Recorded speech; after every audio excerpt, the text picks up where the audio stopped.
Bienvenida. Hoy nos metemos de lleno con un gigante, el tomismo, esa escuela filosófica, teológica que viene de Santo Tomás de Aquino, siglo XIII, nada menos. Un peso pesado, sí, señor. Una figura central. Para guiarnos un poco en este laberinto, tenemos un resumen bastante bueno, tipo enciclopédico, que nos da las claves de su pensamiento y, bueno, su impacto, que fue enorme. Sí, un buen punto de partida para no perdernos. El objetivo hoy, no es aprobar un examen, sino sacar la chicha, la esencia, qué ideas son el corazón del tomismo. Hablaremos de su metafísica, de Dios, del ser humano, la ética y sobre todo cómo hizo Aquino para mezclar tradiciones tan distintas y por qué, bueno, porque seguimos hablando de él hoy. Venga, vamos a desgranar esto. Vamos a ello. Para empezar, a mí hay algo que me llama mucho la atención de Aquino, y es su actitud. Eso de la verdad hay que aceptarla, venga de donde venga. Es que no se cortaba, ¿eh? Leía a griegos, romanos, pensadores musulmanes, judíos. Totalmente. Era un intelectual muy abierto para su época en ese sentido. Un realista convencido de que podemos conocer el mundo. Y claro, su gran maestro, su referente, era Aristóteles. Al que llamaba el filósofo, con mayúsculas. Exacto. Pero ojo, no era un simple seguidor. Aquino no copia a Aristóteles sin más. Era un sintetizador brillante. Cogió a Aristóteles, sí, pero también bebió mucho del neoplatonismo, que era lo que dominaba antes. O sea que no fue solo Aristóteles y ya. No, no. Por ejemplo, la idea de que Dios es como la fuente última del ser y de la bondad. Todo lo demás es, y es bueno porque, de alguna forma, participa de Dios. Hay una cita suya que lo dice muy claro, ¿eh? Dice algo así como, es absolutamente cierto que primero hay algo que es esencialmente ser y esencialmente bueno, a lo que llamamos Dios. Vale. Todo puede llamarse bueno y ser en cuanto participa de él por vía de cierta asimilación. O sea, las cosas son como reflejos, ¿sabes? Reflejos de esa perfección divina. Entiendo. Una integración, entonces. Y sobre esa base, ¿cómo empieza a construir su metafísica, su visión de la realidad? Pues parte de principios muy básicos, que él considera evidentes, lógicos, que algo no puede ser y no ser a la vez, el principio de no contradicción, o que todo lo que empieza a existir tiene una causa, causalidad. Lo básico de la lógica, vamos. Eso es. Y a partir de ahí, razona sobre cómo es la estructura de lo real. Y es muy interesante cómo analiza el lenguaje. Se dio cuenta de que usamos las palabras de formas distintas. ¿Cómo es eso? Pues mira, a veces usamos una palabra siempre con el mismo significado. Dice leche, y da igual si es de vaca o de cabra, es lecha. Unívoco, lo llaman. Vale. Otras veces, la misma palabra significa cosas totalmente diferentes, como banco, el de sentarse y el del dinero. Eso es equívoco.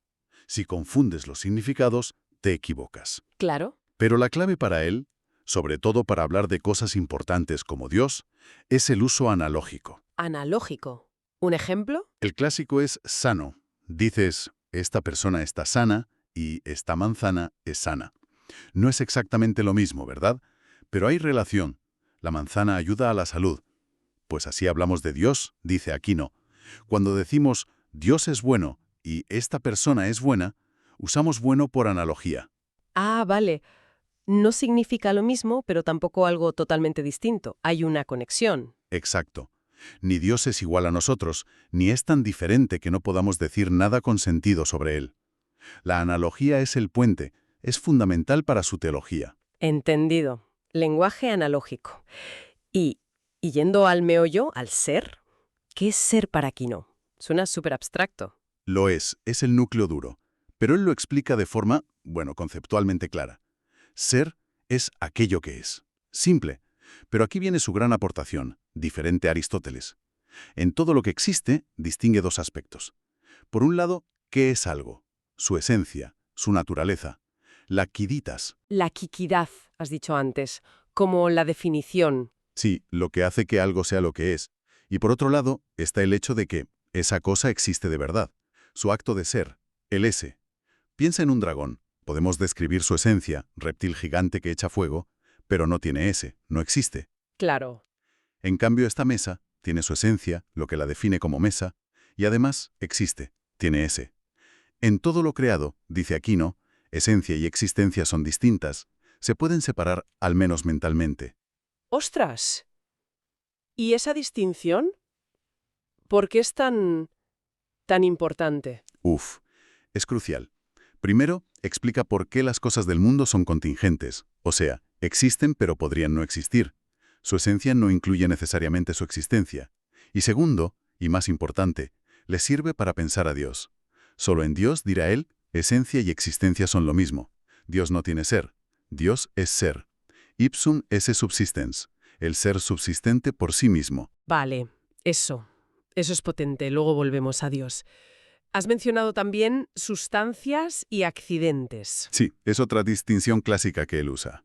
Sustancia es lo que existe por sí mismo. Una persona, un perro, una piedra. Accidente es lo que existe en otro. El color del perro, la altura de la persona, la forma de la piedra. Son cualidades que necesitan una sustancia para existir. La metafísica, lógicamente, se centra en las sustancias, que son lo fundamental. Sustancia, accidente, esencia, existencia. Vale, vamos montando el puzzle. Y la causalidad, que mencionaste al principio. Ahí entra Aristóteles a saco, ¿no? Las 4 causas. A tope. Para entender cualquier cosa, según ellos, hay que preguntar. 1. ¿De qué está hecho? Causa material, el mármol de la estatua. ¿Vale? 2. ¿Qué es? ¿Cuál es su forma o diseño? Causa formal, la idea del escultor. 3. ¿Quién lo hizo? Causa eficiente, el escultor mismo. Lógico. Y 4. ¿Para qué sirve? ¿Cuál es su fin o propósito? Causa final. Adornar, recordar a alguien. Para Aquino, esta última, la causa final, el propósito, es importantísima. Todo tiende a un fin, a una perfección. Y eso de la finalidad le lleva a negar lo del infinito, ¿no? La cadena infinita de causas. Exacto.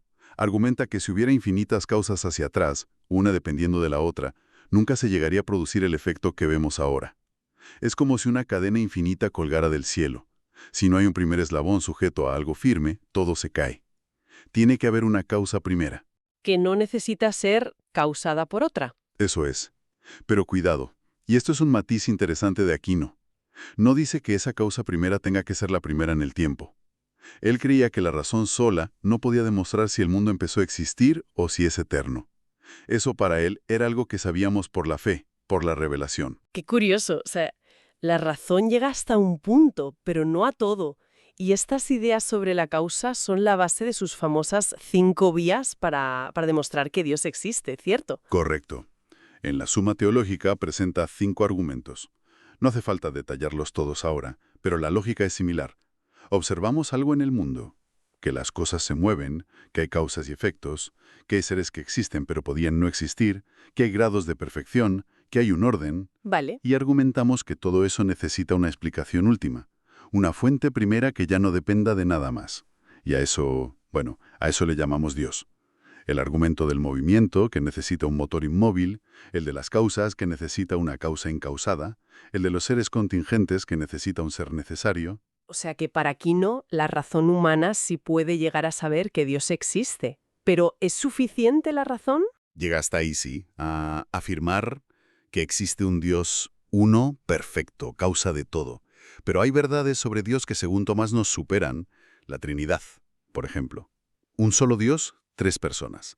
Eso, dice él, solo lo podemos conocer si Dios nos lo revela, por la fe. Fe y razón. El gran tema. El gran tema, sí. Y aquí no es un maestro del equilibrio. Fe y razón no se contradicen, porque la verdad es una sola. Lo que conocemos por la fe no puede chocar con la razón bien usada. La fe, dice él, tiene esa frase famosa, la gracia presupone la naturaleza. ¿Qué quiere decir eso exactamente? Pues que lo sobrenatural, la fe, la gracia divina, no anula ni destruye lo natural, la razón, la naturaleza humana, sino que se apoya en ella, la sana, la eleva, la perfecciona, le permite llegar más lejos. Esa armonía entre fe y razón es quizá la marca de la casa del tomismo. Una síntesis muy potente. Y hablando de conceptos centrales, ¿cómo encaja el bien y el mal? Si todo viene de un Dios bueno, ¿de dónde sale el mal? Buena pregunta. Aquí sigue mucho a San Agustín. El mal no es una cosa real, no es algo creado por Dios. El mal es una ausencia, una falta de bien debido. Piensa en la ceguera. No es algo, es la falta de vista en alguien que debería tenerla. Como un agujero. Exacto. como un agujero. Es la falta de algo que debería estar ahí. El mal moral, el pecado, es la falta del bien que debería haber en una acción humana. Es un desorden. Entonces, nadie elige el mal por el mal mismo. Según Aquino, no. Uno siempre elige algo porque lo ve como un bien, aunque sea un bien aparente, o un bien menor que implica un mal mayor. El que roba busca el bien de tener algo, aunque sea injustamente. Se equivoca en su juicio, en su elección de bienes. Como todo tiende a un fin, y el fin último es Dios, que es la bondad misma, el bien verdadero es orientarse hacia Él. ¿Y el amor? El amor verdadero para Aquino es querer el bien para el otro, y el mayor bien es ayudarle a acercarse a Dios. Y eso los devuelve a Dios. Antes dijiste que para Aquino Dios es ser, su esencia es existir. Justo. Y de ahí saca todos sus atributos. Es simple, no tiene partes, no es cuerpo y alma, es puro espíritu. Es perfecto, tiene toda perfección, infinito, sin límites, inmutable, no cambia, porque cambiar significa pasar de potencia a acto, y él es acto puro, actus purus, todo actualidad, nada por desarrollar. Acto puro. Y eterno. Está fuera del tiempo, es la causa de todo, lo sostiene todo, pero, y esto es importante, actúa respetando la naturaleza de sus criaturas, permite que nosotros también seamos causas reales, causas segundas. Su acción no anula la nuestra. Y solo podemos hablar de él Por analogía, decías, por analogía, sí. porque nuestra mente es finita y él es infinito. Nuestras palabras se quedan cortas, pero no son inútiles si entendemos que las usamos de forma análoga. Vale, creo que el cuadro general de su metafísica y teología empieza a verse. ¿Y el ser humano? ¿Cómo encajamos nosotros en este esquema? Pues nos define de forma clásica. Animal racional. Somos animales, compartimos la biología con ellos, pero tenemos la razón que nos distingue. El alma humana es la forma sustancial del cuerpo. La forma sustancial. Sí, es lo que hace que un cuerpo sea un cuerpo humano vivo, y no un montón de materia. Y esta alma es intelectual, racional y, para él, inmortal. Sobrevive a la muerte del cuerpo. Y tiene distintas capacidades. Facultades, sí. Algunas las compartimos con las plantas, crecer, nutrirse, y los animales, sentir, desear, moverse. Pero la clave es la facultad racional. El intelecto, para conocer la verdad, y la voluntad, para amar el bien. Y la voluntad es libre. La libertad. Eso tendrá implicaciones éticas enormes, imagino. ¿Qué es la felicidad para Quino? ¿Y la virtud? Pues sí, claro. La felicidad es el fin último del ser humano. Pero no es solo estar contento. Siguiendo a Aristóteles, la define como una operación conforme a la virtud perfecta. O sea, es una actividad, un vivir bien de acuerdo con nuestra naturaleza racional. Vivir bien. ¿Y eso cómo se hace? Mediante la virtud. La virtud es un hábito bueno, una disposición estable a actuar bien. Distingue las virtudes cardinales, las que podemos desarrollar con la razón y el esfuerzo: prudencia, saber elegir bien; justicia, dar a cada uno lo suyo; fortaleza, aguantar las dificultades; y templanza, moderación. Las clásicas. Sí. Y luego están las teologales, que son un regalo de Dios, infundidas por la gracia, y nos dirigen directamente a Él. Fe, creer lo que Dios revela; esperanza, confiar en alcanzar la vida eterna; y caridad, amar a Dios sobre todas las cosas y al prójimo por Dios. Y necesitamos la gracia para ser felices. Para la felicidad perfecta, la sobrenatural, la visión de Dios después de morir, sí, necesitamos la gracia. En esta vida podemos alcanzar una felicidad imperfecta, mediante la virtud, pero la plena requiere ayuda divina. ¿Y qué pasa con las emociones, los sentimientos? ¿Son un estorbo? No, Aquino no es un estoico que las rechace, tampoco un hedonista que las ponga por encima de todo. Tiene una visión Equilibrada. Las emociones, las pasiones, las llamaba, no son malas en sí. Depende ¿Depende de qué? de si están ordenadas por la razón y orientadas al bien verdadero. La compasión puede ser buena, la envidia es mala. Lo importante es que la razón guíe a la voluntad, y la voluntad controle y dirija las pasiones hacia el bien. No se trata de eliminarlas, sino de encauzarlas. ¿Y la moralidad de un acto concreto?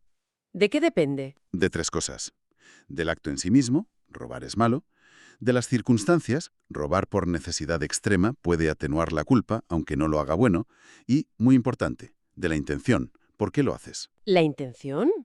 Eso me suena a lo del doble efecto. ¿Es suyo? Un clave. A veces haces algo bueno, pero tiene una consecuencia mala e inevitable. El ejemplo típico, la legítima defensa. Defiendes tu vida, bueno, pero puedes causar la muerte del agresor. Malo. Aquí no dice que es lícito si tu intención no es matar, sino solo defenderte. Si el bien que buscas, salvar tu vida, es proporcional o mayor que el mal que toleras, y si no había otra opción menos dañina. Tiene sentido. Y la guerra justa también viene de aquí, ¿no? También.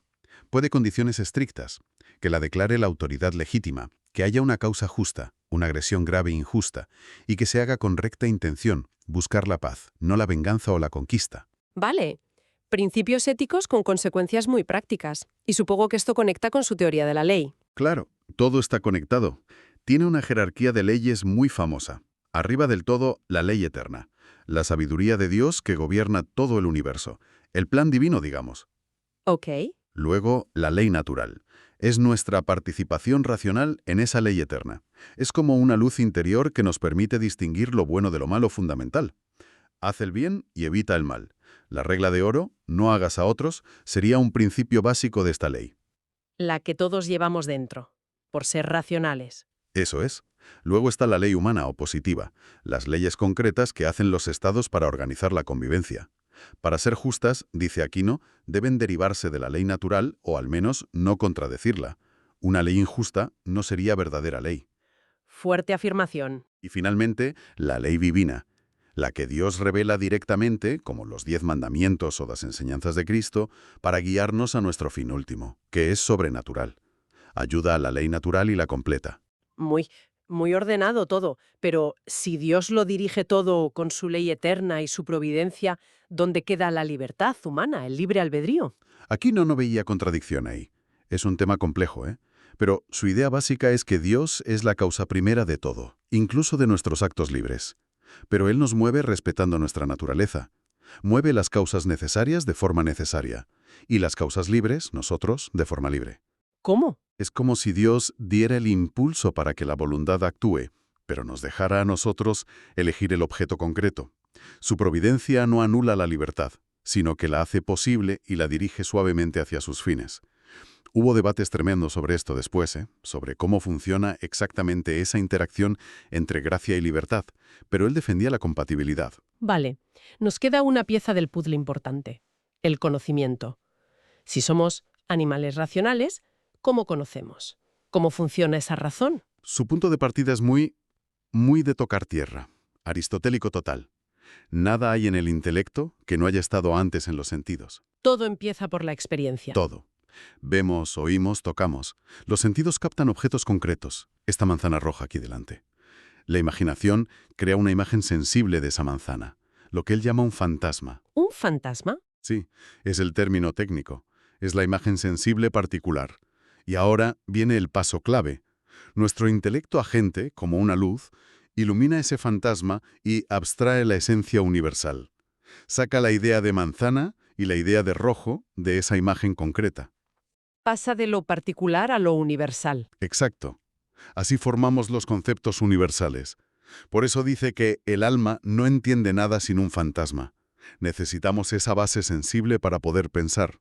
Entonces, es una especie de empirismo. El conocimiento se basa en la experiencia.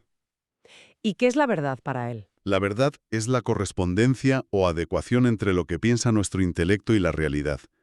Si pienso, esto es un micrófono, y, efectivamente, esto es un micrófono, mi juicio es verdadero. Es un realismo.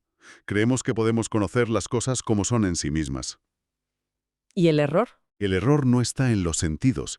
Ellos captan lo que hay, sino en el juicio que hacemos, cuando afirmamos o negamos algo sobre la realidad de forma incorrecta. Impresionante. Un sistema que abarca casi todo.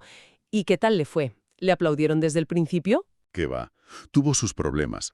Poco después de morir, en 1277, algunas de sus tesis fueron condenadas en París y Oxford.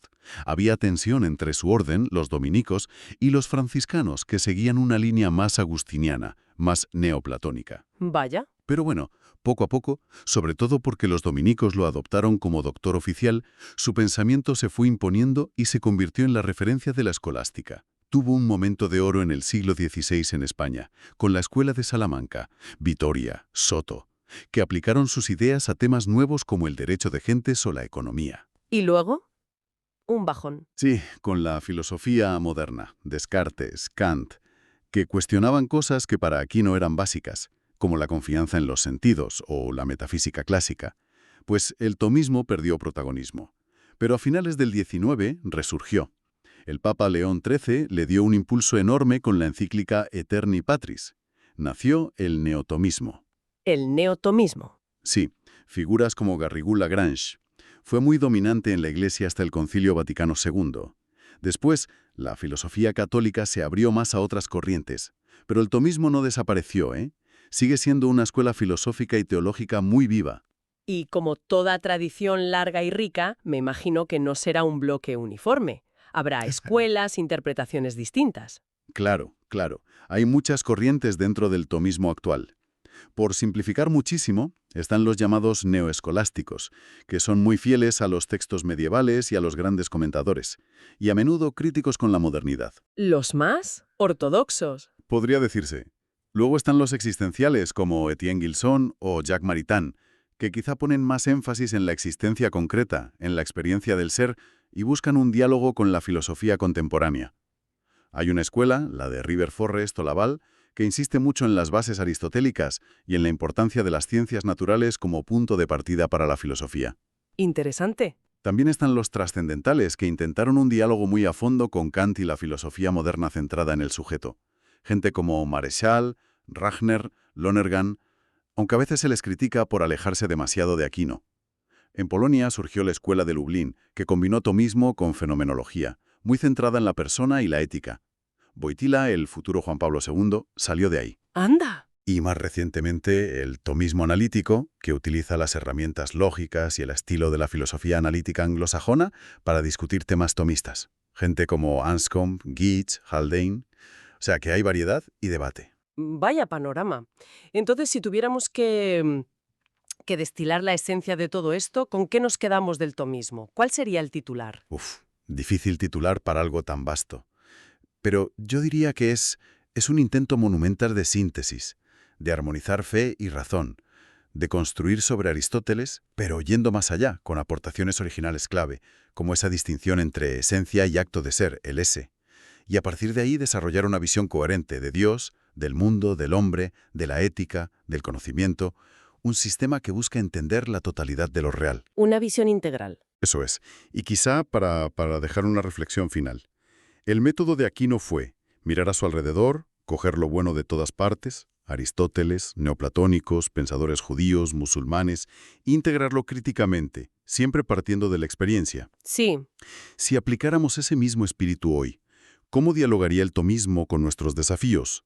Pienso en la inteligencia artificial, por ejemplo.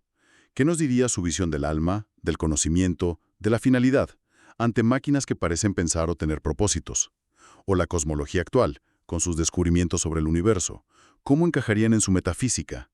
¿Qué herramientas nos daría su pensamiento para entender estas nuevas realidades, estas nuevas experiencias? Es una buena pregunta. Sí. Quizá muestra que un pensador del siglo XIII, si se le lee con profundidad y con ese espíritu abierto que él mismo tuvo, todavía puede tener mucho que decirnos hoy. No como respuestas hechas, sino como un marco para pensar. Pues ahí queda esa reflexión. Un marco para pensar desde el siglo XIII hasta hoy. Ha sido fascinante desgranar el tomismo. Un placer, como siempre. Da para mucho más, pero creo que hemos tocado lo esencial.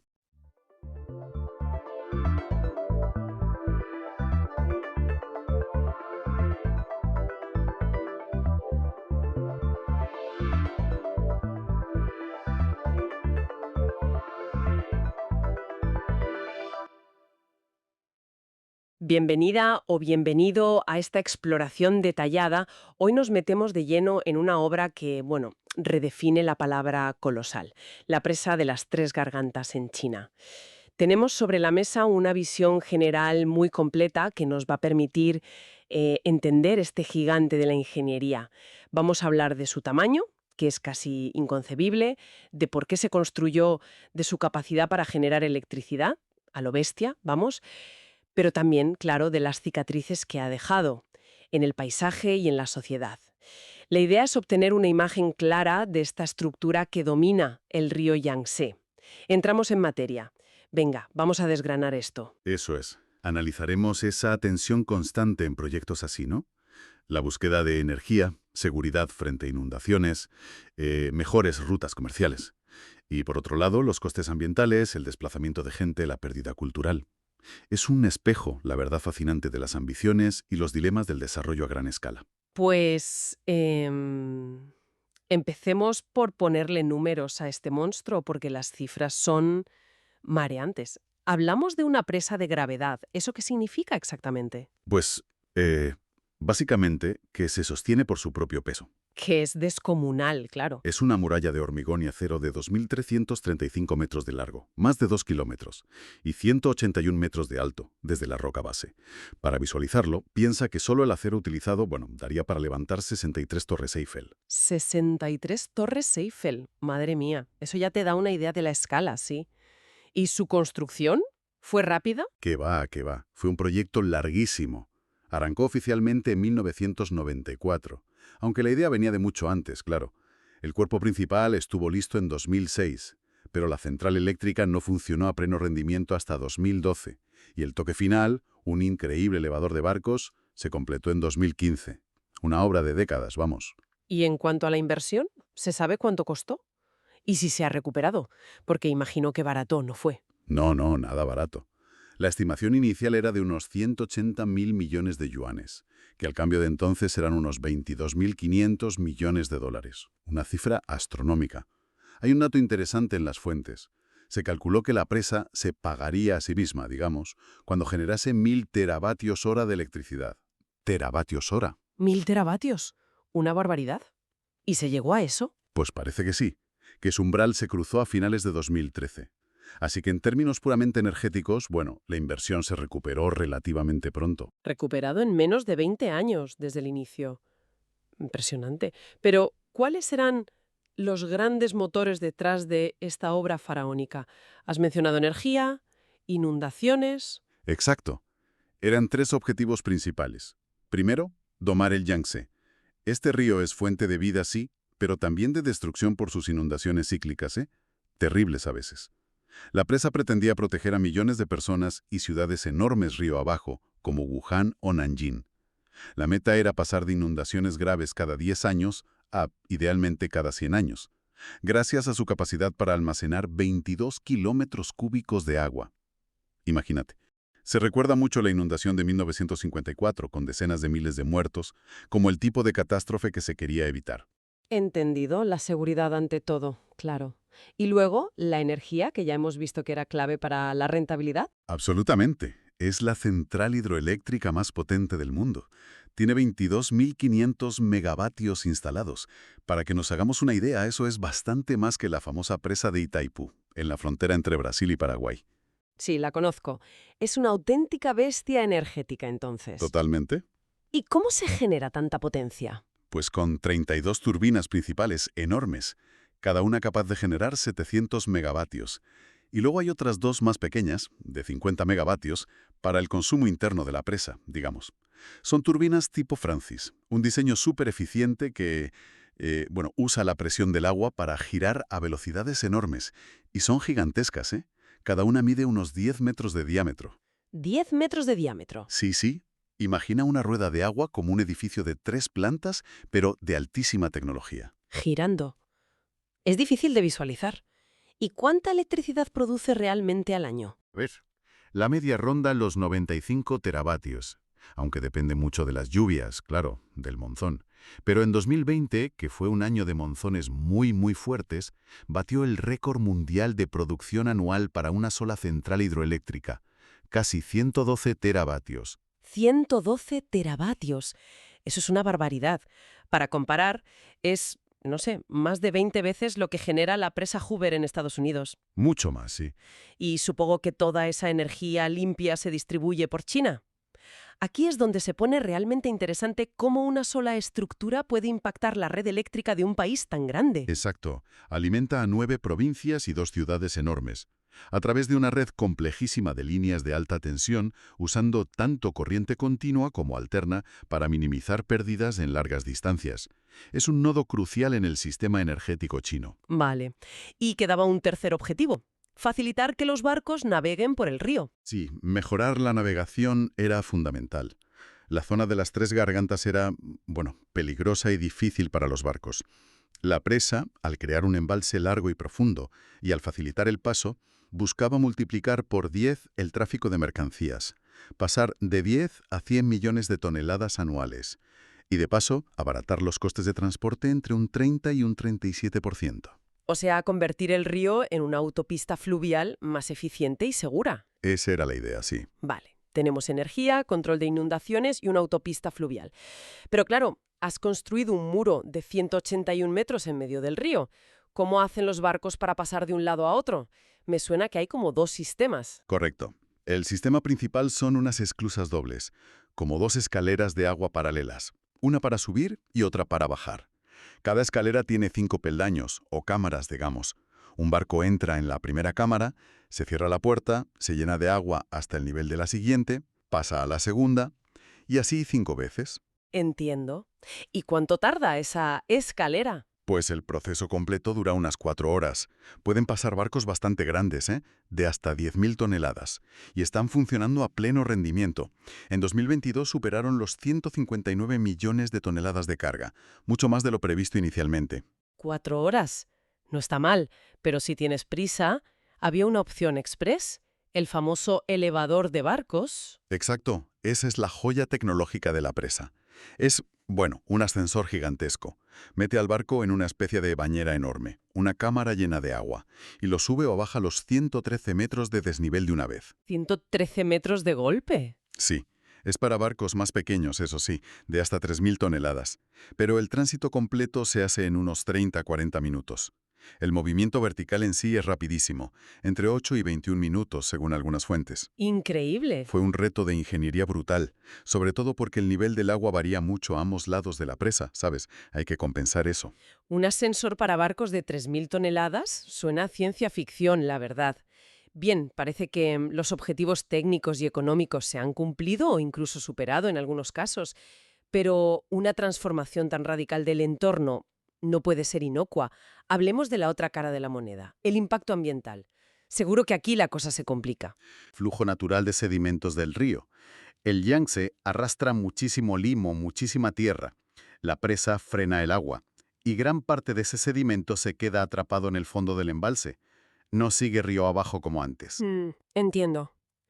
¿Y eso qué consecuencias tiene? Pues varias y serias. Río abajo, las orillas quedan más expuestas a la erosión. El agua llega limpia, sin sedimentos, y tiene más fuerza erosiva. Además, el delta del río, donde está Shanghái, recibe menos sedimentos.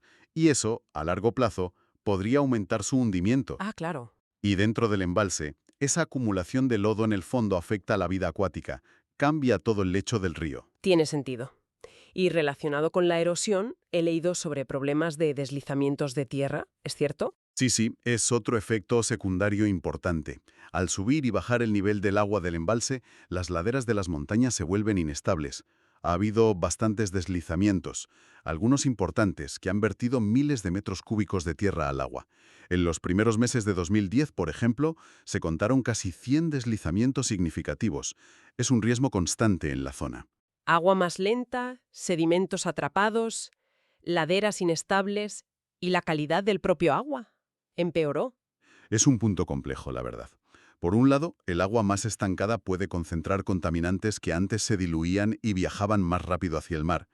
Se habla de más de 1.000 millones de toneladas de aguas residuales vertidas al río cada año. Es muchísimo. ¿1.000 millones de toneladas? Sí, pero por otro lado, la propia construcción de la presa impulsó mejoras en el tratamiento de aguas residuales río arriba, sobre todo en la gigantesca ciudad de Chongqing. Así que hay un doble efecto, digamos, aunque la contaminación en el embalse sigue siendo una preocupación seria. Y llegamos a lo que suele ser más doloroso en estos casos, el impacto sobre la vida salvaje. Las fuentes pintan un panorama bastante sombrío aquí. Desgraciadamente, sí. Es uno de los puntos más críticos. La región era un punto caliente de biodiversidad muy rica. La presa es una barrera física, impide migraciones de peces, altera la temperatura del agua, cambia el régimen de caudales, afecta sus ciclos vitales por completo. Además, bueno, muchos peces mueren al pasar por las turbinas. ¡Qué horror! El Yangtze alberga cientos de especies de peces, muchas de ellas únicas, endémicas, y ya estaban amenazadas. ¿Hay casos concretos de especies afectadas que se sepan? Sí, y son dramáticos. La presa se considera el golpe de gracia para el delfín de río chino, el baiji. Ya se da por funcionalmente extinto. El baillí. Sí, había oído hablar de él.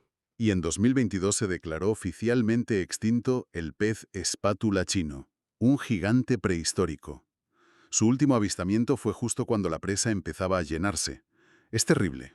¡Qué pena! Otras especies icónicas, como el esturión del Yangtze, están gravemente amenazadas y afecta incluso a aves como la grulla siberiana, que pierde zonas cruciales donde pasaba el invierno. Es el coste invisible, ¿no?, de estos megaproyectos. Incluso he leído algo sobre un impacto minúsculo a nivel planetario, puede ser. Algo de la rotación de la Tierra. Sí, es más una curiosidad científica que un efecto práctico, pero es verdad. La NASA calculó que la enorme masa de agua, hablamos de billones de toneladas, redistribuyó ligeramente el peso sobre el planeta.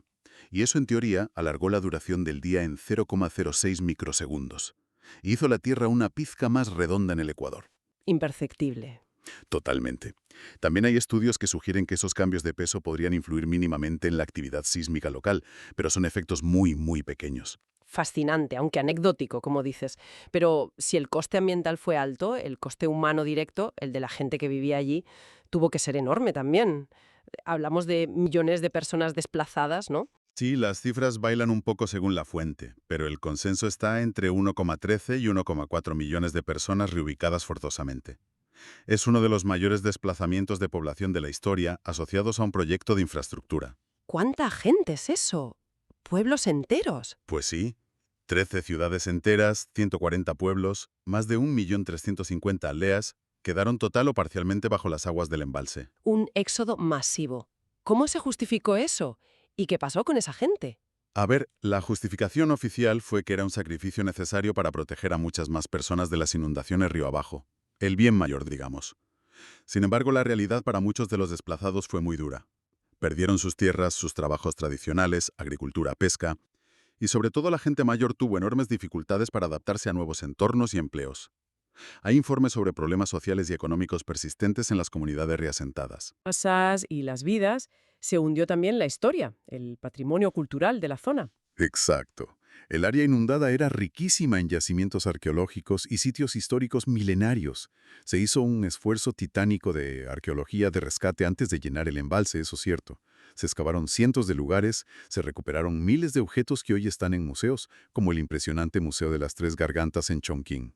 Algunas estructuras importantes se desmontaron piedra a piedra y se reconstruyeron en zonas más altas. Pero se perdió mucho igualmente. Supongo que sí. Inevitablemente, sí. Muchísimo. Sitios que no se podían mover, como los famosos ataúdes colgantes incrustados en acantilados, o paisajes culturales enteros, se perdieron para siempre bajo el agua. Es una pérdida irreparable del legado histórico de la región, claro. Es un balance complicado. Ingeniería a punta y beneficios claros por un lado, costes ambientales y humanos enormes por otro. Incluso se llegó a hablar de la seguridad de la propia presa, ¿no?, como posible objetivo militar. ¿Hubo algo de eso? Sí, hubo polémica. A raíz de un informe del Pentágono en 2004 que la señalaba como un punto vulnerable en un hipotético conflicto por Taiwán. ¡Vaya! China reaccionó con dureza, lógicamente. La mayoría de expertos coinciden en que, por su diseño, presa de gravedad masiva, es extremadamente robusta. Aguantaría ataques convencionales e incluso nucleares de baja potencia. Pero bueno, el simple hecho de plantearlo generó debate interno en China sobre estrategias de defensa y disuasión. Entiendo. ¿Y estructuralmente, la presa en sí ha dado problemas? Se habló de fisuras al principio. Cierto. Tras el denode inicial aparecieron unas 80 fisuras finas. Hubo cierta preocupación inicial, pero una evaluación de expertos internacionales concluyó que eran superficiales y entraban dentro de lo esperable en una estructura de hormigón tan masiva sometida a esa presión por primera vez. Determinaron que la calidad general era buena y las deformaciones normales, dentro de los límites de diseño. Desde entonces no ha habido informes públicos de problemas estructurales graves. Y hay algo importante para entender la presa. No es una obra aislada, no opera sola, forma parte de un sistema mucho mayor. para controlar mejor los sedimentos que bajan del curso alto del Yangtze, el río Jinsha, y optimizar la generación eléctrica. Se han construido aguas arriba otras 4 presas gigantescas: Budonde, Baigetang, Shiludot y Shangxiaba. Ya están terminadas. ¿Otras 4? Sí, y solo estas 4 suman casi el doble de potencia que las 3 gargantas, unos 38.500 megavatios más. ¿El doble? Es una cascada de presas interconectadas, un sistema de gestión fluvial enorme. O sea que el impacto y la gestión van mucho más allá de la propia presa de las 3 gargantas. Es un rediseño a gran escala de todo el curso del río, vamos. Exactamente. Es una intervención masiva sobre uno de los sistemas fluviales más importantes del planeta, con todo lo que eso implica.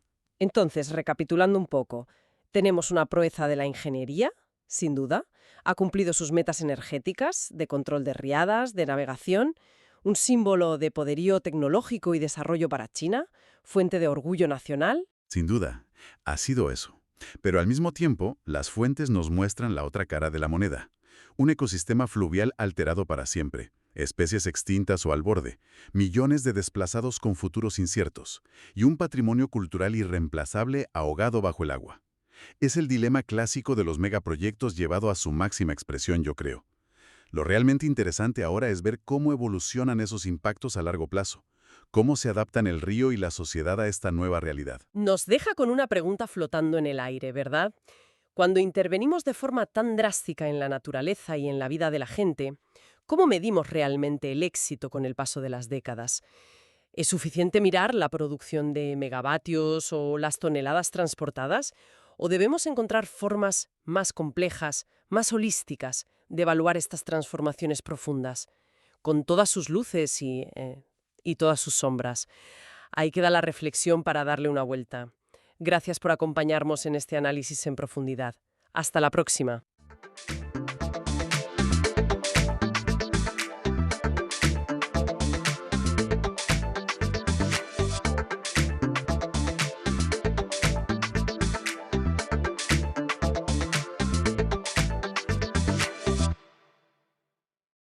Saludos. Hoy nos vamos a meter en un tema, un tema que despierta tanta curiosidad como, la verdad, cierta inquietud. Esos escenarios que podrían significar una catástrofe, pero a escala global. Un tema potente, sí señor. Tenemos aquí delante unos extractos, parecen de una especie de compendio bastante completo sobre estos riesgos. Los llaman existenciales. Sí, hay bastante literatura sobre esto últimamente. Nuestra idea hoy es meternos a fondo con esta información, intentar sacar las claves de las amenazas que describen estas fuentes sin añadir nada nuestro, claro. Perfecto. Analizar lo que dicen los papeles. Bien, pues a ver cómo desglosamos esto. La lista que recogen los textos es larga, ¿eh? Hay de todo. Sí, es bastante extensa. Parece que los agrupan como en 2 tipos, ¿no?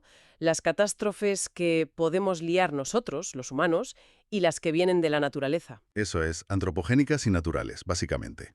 ¿Y dicen algo las fuentes sobre cuáles? ¿Cuáles preocupan más ahora mismo a los expertos? ¿Se mojan en eso? Pues fíjate, eso es interesante. Según estos documentos que manejamos, centros muy importantes como el Future of Humanity Institute en Oxford o el de Cambridge, el Center for the Study of Existential Risk, Sí, nombres potentes. pues tienden a priorizar los riesgos antropogénicos, los nuestros. Ah, sí. ¿Y por qué? Bueno, la razón que dan es que la probabilidad estimada, creen que es mayor. Sobre todo los que tienen que ver con tecnologías nuevas, ¿sabes? La inteligencia artificial, la biotecnología, esas cosas. Entendido. Pues, si te parece, empezamos por ahí, por los que generamos nosotros. La IA, la inteligencia artificial, están en todas partes últimamente. ¿Qué peligros concretos ven ahí las fuentes? A ver, no hablan tanto del robot asesino típico de las pelis, ¿eh?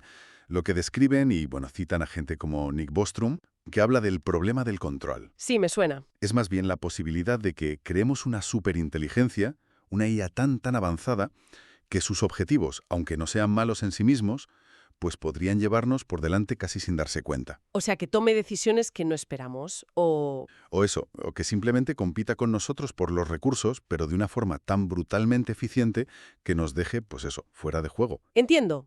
El peligro no sería una IA mala, en plan Skynet, sino una IA súper competente pero indiferente a nosotros, que nos vea como un estorbo. o una fuente de energía para lo suyo. Exactamente. Ese es el meollo de la preocupación que, según estos textos, expresaron figuras como Stephen Hawking, que llegó a decir que podría ser el fin de la raza humana. Tela. Y también Bill Gates o Elon Musk los mencionan.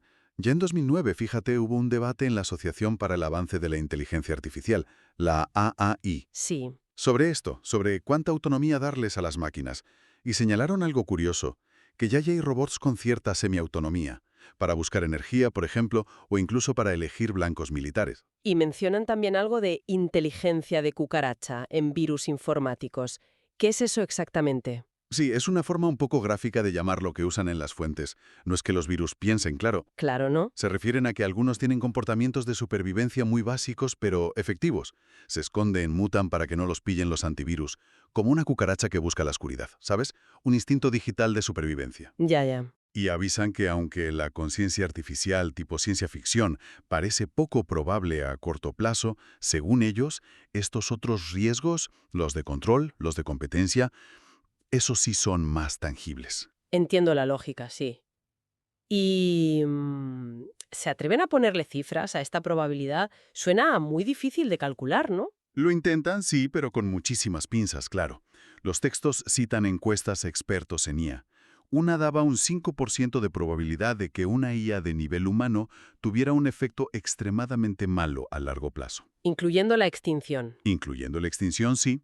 Y otra encuesta, esta del Future of Humanity Institute de 2008, daba una cifra parecida, un 5% de probabilidad de extinción por superinteligencia antes de 2100. Son números bajos, pero asustan igual. Claro.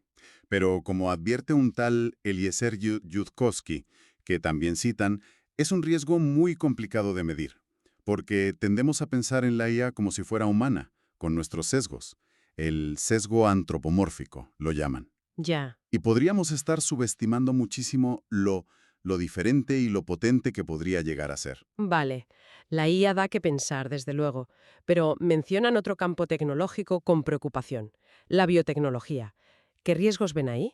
Aquí el peligro, según describen, viene de manipular genéticamente organismos.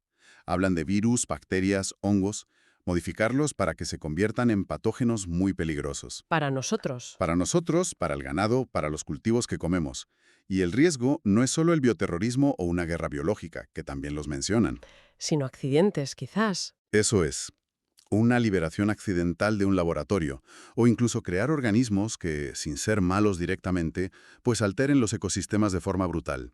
Mencionan las supermalezas, resistentes a todos los herbicidas. ¿Ponen algún ejemplo concreto en las fuentes para que nos hagamos una idea? Sí, citan un caso en Australia que, bueno, que da un poco de yuyu. Unos investigadores intentaban crear un virus para esterilizar ratones, para controlar plagas. Modificaron el virus de la viruela del ratón. ¿Y qué pasó? Pues que sin querer lo hicieron tan virulento que mataba incluso a los ratones vacunados o a los que eran resistentes por naturaleza.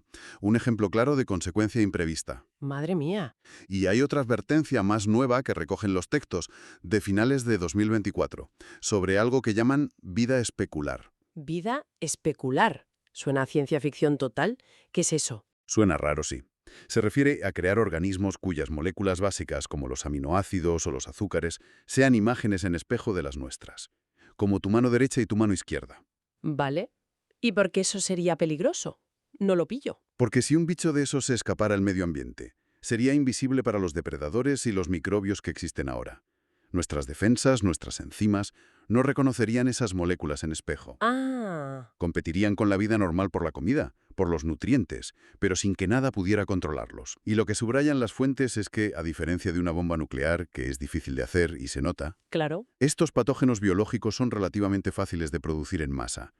Y controlar quién los hace es muy complicado, sobre todo ahora que la tecnología genética está cada vez más al alcance de cualquiera. Es verdad. De hecho, la misma encuesta esta del FHI de 2008 que mencioné antes, le daba un 2% de probabilidad a la extinción por pandemias diseñadas antes de 2100. Uf. Vale, pasamos de la tecnología más futurista a algo que ya nos toca muy de cerca, el cambio climático. También lo meten en el saco de los riesgos antropogénicos. Aquí sí que hay debate y efectos visibles. ¿Qué destacan los textos? Efectivamente, este es un riesgo que ya está aquí. Las proyecciones que citan son claras. Más calentamiento, subida del nivel del mar. Ojo que el IPCC, el panel de la ONU, habla de entre 0,3 y 0,6 metros para 2100, en el mejor caso. Que ya es bastante. Pero que en el peor escenario que manejan, para 2300 podrían ser hasta 5 metros. 5 metros. Sí, sí. Y luego, pues lo que ya vemos, eventos extremos más frecuentes, más bestias, pérdida de biodiversidad a toda pastilla. Y todo eso, imagino, afecta en cadena a otras cosas. Claro, mencionan problemas para producir comida, enfermedades que se extienden a sitios donde antes no estaban, gente teniendo que moverse, migraciones masivas y más riesgo de peleas por recursos como el agua. Es lógico. Es curioso porque citan un artículo de 1902 de un tal Svante Arrhenius, que ya entonces ya teorizaba sobre el calentamiento que podía causar quemar tanto carbón. Fíjate si viene de lejos el aviso. Más de un siglo. Increíble. Y más reciente, recogen una advertencia de científicos de 2017. Apuntaban directamente a la mezcla de gases de efecto invernadero, aumento de población, deforestación, agricultura intensiva, sobre todo la ganadería. ¿Y qué decían? Pues que todo eso junto apuntaba a un futuro con miseria humana generalizada. Y un informe de The Lancet, la revista médica, de ese año fue muy directo. Relacionó la contaminación, aire, agua, suelo, con 9 millones de muertes solo en 2015. 9 millones. Y afirmaba que la crisis de contaminación amenaza la supervivencia continuada de las sociedades humanas. Casi nada. Suena muy grave. Mencionan también algo de unas corrientes en el Atlántico, la AMUC. ¿Qué es eso? Sí, la circulación meridional de vuelco del Atlántico. Es un sistema de corrientes enorme. La corriente del Golfo forma parte de ella. Lleva calor hacia el norte de Europa. Ah, sí. Pues los textos mencionan el riesgo de que se debilite mucho, o incluso que se pare, por el deshielo de Groenlandia, que cambia la salinidad del agua. ¿Y si se para? Pues, paradójicamente, causaría un enfriamiento superbrusco y bastante catastrófico en todo el hemisferio norte. Cambiaría el clima de forma radical. Vaya panorama. Con todo esto que describen, ¿llegan las fuentes a plantear que el cambio climático podría causar la extinción humana total? Sí, es un punto que tocan, sí. Mencionan que algunos, como Carl Sagan hace tiempo, hablaron de un efecto invernadero descontrolado. En plan, convertir la Tierra en Venus, inhabitable. Sí, el escenario Venus. Pero los textos que tenemos aclaran que incluso los escenarios más brutos del IPCC, los de subidas de temperatura muy fuertes, aún así dejarían zonas del planeta donde se podría sobrevivir. Citan a factcheck.org, que en 2020 concluyó, basándose en la ciencia que había, que el cambio climático, aunque sea una amenaza terrible, Sí. no representa un riesgo existencial de aniquilación total. Sí, una catástrofe como nunca hemos visto, pero no la extinción completa de la especie. Vale, matiz importante. Además de estos grandes, como la IA, la biotecnología y el clima, las fuentes señalan otros peligros que creamos nosotros, aunque quizás con menos probabilidad de extinción total. La guerra nuclear, por ejemplo, la mencionan brevemente. Sí, claro, la posibilidad de una tercera guerra mundial sigue ahí. Una guerra nuclear masiva. Los textos dicen que causaría muertes directas como nunca se han visto y destruiría hábitats a lo bestia. Y luego el invierno nuclear, ¿no? Exacto, el efecto indirecto, el polvo, el humo en la atmósfera, bloquearían el sol, habría un enfriamiento global, se irían al traste las cosechas y habría hambrunas masivas. Citan un estudio de 2022 en Nature Food, que calculaba que una guerra total EU-Rusia podría matar a 5.000 millones de personas solo de hambre, 5.000 millones. más los 360 millones de muertes directas, cifras que marean.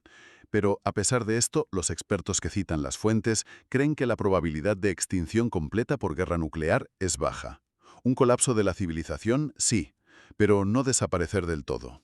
Bueno, que cerca hemos estado a veces sin saberlo. ¿Y qué más? Hablan de colapso ambiental, crisis de recursos. ¿Añaden algo más ahí? Sí, hablan del riesgo de un desastre ecológico ya, generalizado. Las causas que ponen sobre la mesa son la sobrepoblación, un desarrollo que no es sostenible, que las cosechas fallen a gran escala, que los servicios que nos da la naturaleza fallen, ¿Servicios como cuáles? pues la biodiversidad, estamos en plena extinción masiva del Holoceno, dicen. El agua dulce, que cada vez es más escasa, que desaparezcan los polinizadores como las abejas, mencionan el síndrome de colapso de las colonias. La sobrepesca brutal, la deforestación. Vamos, que estamos estresando el planeta por todas partes. Bastante. Citan un análisis de 2020 en Scientific Reports que avisaba de un posible colapso catastrófico de la población humana en pocas décadas si seguimos así, con la deforestación y el consumo de recursos actuales. Y lo relacionan también con lo frágil que es nuestra agricultura, que depende muchísimo del petróleo. Mencionan el pico petrolero o peak oil, y que es vulnerable a nuevas plagas. Hablan de un hongo, el UG99, que amenaza el trigo mundial. O sea que la comida también peligra. Y recuperan ideas de economistas más ecológicos como Georgescu Roegen o Herman Daly, sobre que no se puede crecer sin límites y que los minerales y recursos no renovables, pues, se acaban. Parece una red de problemas, todos conectados entre sí. ¿Algún otro riesgo nuestro que destaquen las fuentes antes de ir a los naturales? Mencionan algunos más, pero más de pasada. Los ciberataques gordos que podrían tumbar redes eléctricas y paralizar todo. Accidentes en experimentos científicos muy punteros, aunque aquí aclaran que los miedos que hubo con las primeras bombas atómicas o con los aceleradores de partículas hoy se consideran infundados por los científicos. Menos mal. La nanotecnología. Ahí el riesgo principal que señalan no es tanto lo del Grey Goo, esa plaga de nanobots que se autorreplican. Sí, eso suena a peli también. Exacto. Dicen que eso lo han desacreditado expertos como Eric Drexler, que citan. El peligro real, según ellos, es más bien la desestabilización mundial que podrían causar armas nanotecnológicas, muy potentes, baratas y fáciles de esconder. Ya. Incluso se meten en temas más, especulativos, como que la evolución humana, quizás con ayuda tecnológica, cree poshumanos que nos acaben desplazando. O al revés, que la población mundial caiga en picado porque la gente decide tener menos hijos. Curioso. Lo que sí ven improbable como catástrofe global son las armas químicas. Dicen que es muy difícil dispersarlas a esa escala planetaria. Es una lista abrumadora de riesgos creados por nosotros. Pero las fuentes nos recuerdan que la naturaleza también juega, y a veces muy duro. Dicen que el 99% de las especies que han vivido en la Tierra ya no están, y que ha habido extinciones masivas antes. El choque de un asteroide es el ejemplo clásico, ¿no? Exacto, es el icono de la catástrofe natural. Un impacto lo bastante grande sin duda podría causar una extinción masiva. El ejemplo que todos tenemos en mente es el de Chicxulub, en México, el que se cree que acabó con los dinosaurios hace 66 millones de años. Unos 10 kilómetros de bicho. ¿Y hay riesgo ahora de algo así? La buena noticia, según estas fuentes, es que ahora mismo no conocemos ningún asteroide tan grande que vaya a chocar con nosotros. Existe el riesgo de cometas, que vienen de muy lejos y son más difíciles de prever, pero la probabilidad anual de que un cometa cause una extinción es bajísima, menos de 1 entre 100 millones. Vale, eso tranquiliza un poco. ¿Y asteroides más pequeños, de 1 kilómetro, por ejemplo? Esos sí son más probables. Calculan que uno de 1 kilómetro puede caer cada medio millón de años, más o menos. No extinguiría a toda la humanidad, pero sí podría matar a miles de millones de personas. ¿Cómo? Por los efectos globales, tsunamis gigantescos si cae en el mar, cambios climáticos muy bruscos por el polvo en la atmósfera. Hay proyectos como Spaceworld que, ya en 2013, decían que tenían localizados al 95% de los objetos cercanos a la Tierra de más de 1 kilómetro. Queda un 5%. Claro. Y los más pequeños, que también pueden hacer mucho daño. Hay una fundación, B612, que se dedica a esto, y en 2018 dijo algo muy claro. Es 100% seguro que nos va a caer uno peligroso. Lo que no es 100% seguro es cuándo. Directos, sí. Stephen Hawking, en su último libro, lo consideraba la mayor amenaza natural. Lo citan aquí. Y un informe del gobierno de Estados Unidos de 2018 avisaba de que aún no estamos preparados del todo para detectar y desviar uno si lo vemos con poco tiempo. La NASA necesitaría unos 5 años desde que lo detecta para poder lanzar una misión para pararlo. O sea que hay que seguir vigilando el cielo. Desde luego, hay trabajo pendiente, 500 años. Hay una teoría, la de la catástrofe de Toba, que dice que esa erupción casi nos extingue, que dejó a la humanidad con solo unos miles de personas. Un cuello de botella genético, ¿no? Eso es. Y el otro ejemplo famoso es Yellowstone, ¿sí? La última supererupción fue hace 640.000 años. ¿Y qué pasaría si hubiera una hoy? ¿Cuál sería el efecto? Pues provocaría un invierno volcánico. Cantidades brutales de ceniza y gases de azufre subirían muy alto a la estratosfera y taparían el sol durante años. ¿Años? Sí, años. Eso causaría un enfriamiento global, las cosechas se irían al garete en todo el mundo y habría hambrunas. Citan un estudio que simuló qué pasaría si Yellowstone reventara. Metros de ceniza cerca que lo dejarían todo inservible, y una capa fina llegaría a miles de kilómetros, afectando la agricultura, el transporte, la salud. ¡Qué horror! Ahora bien, los textos también dicen, y esto es importante, que hoy por hoy Yellowstone no da señales de que vaya a haber una supererupción pronto. Bueno, menos mal. Algo es algo. Las pandemias naturales, claro, también están en la lista. Hemos tenido una reciente, aunque por suerte no fue una catástrofe global total. Exacto. Las fuentes recuerdan ejemplos históricos terribles, como la peste negra en el siglo XIV, que se llevó por delante a media Europa, o el efecto devastador de las enfermedades que llevaron los europeos a América, viruela, sarampión. Las poblaciones de allí no tenían defensas y fue una masacre. Ya. Y hoy en día, claro, con lo rápido que nos movemos por todo el mundo, parar un bicho nuevo es muchísimo más difícil que antes. Mencionan un debate interesante. Si la propia evolución hace que los virus no sean demasiado malos. Si matas muy rápido a quien te lleva, no te da tiempo a contagiar a muchos. Tiene sentido. Pero explican que eso no siempre funciona. Un virus muy agresivo puede extenderse mucho antes de volverse más amable.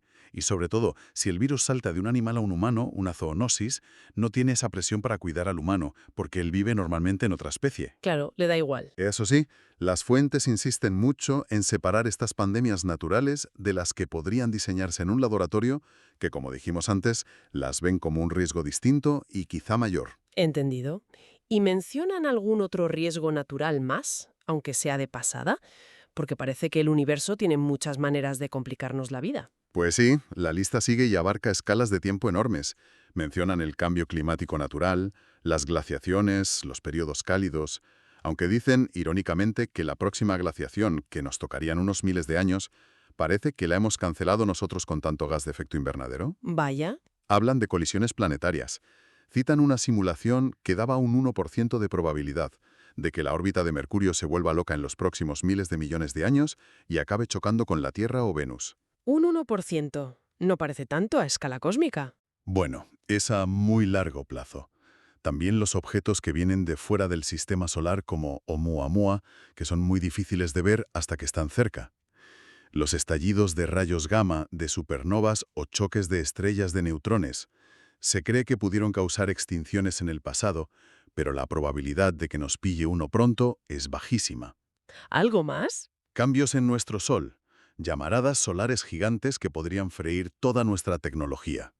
O ya a escalas de miles de millones de años. El Sol se hará más brillante y evaporará los océanos.